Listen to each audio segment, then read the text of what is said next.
నాగర్ కర్నూలు జిల్లాలో ఘోర విషాదం జరిగింది. పెద్దకొత్తపల్లిలో ఈత కోసమని చెరువులోకి దిగిన ముగ్గురు పిల్లలు మృతి చెందారు. స్థానిక పోతినేని చెరువులో ఈ విషాదకర ఘటన జరిగింది. ఇంట్లో ఎవరికీ చెప్పకుండా చెరువు దగ్గరికి వెళ్లిన చిన్నారులు గణేష్ రెడ్డి, రక్షిత్, శ్రావణ్ నీటిలో మునిగి చనిపోయారు.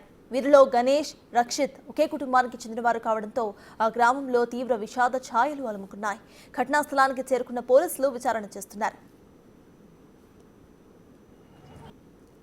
చిన్న స్కూల్ విద్యార్థులు ఈతకని వెళ్ళి పెద్దకొత్తపల్లిలో ఒక ఇద్దరు పిల్లలు మునిగిపోతుంటే రక్షించడానికని ఇంకొక గణేష్ రెడ్డి అనే ఒక బాబు వెళ్ళి ఆ పిల్లాడికి ఈత రాదు తెలియక ఆ పిల్లాడు కూడా రక్షించే సందర్భంలో మునిగిపోవడం జరిగింది.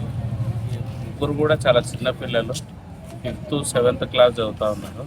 హైదరాబాద్లోని హాస్టల్లో సమ్మర్ సెలవులు ఉంటే ఊరికి వచ్చిండ్రు. ఆ ఈతకని వెళ్ళి చనిపోవడం జరిగింది. శ్రావణ్ కుమార్ గౌడ్ అని 2nd క్లాస్ పిల్లాడు, రక్షిత 5th class, Ganesh Reddy 7th class చదువుతూ ఉన్నారు పిల్లలు. తెలియక ఈతకు వెళ్ళి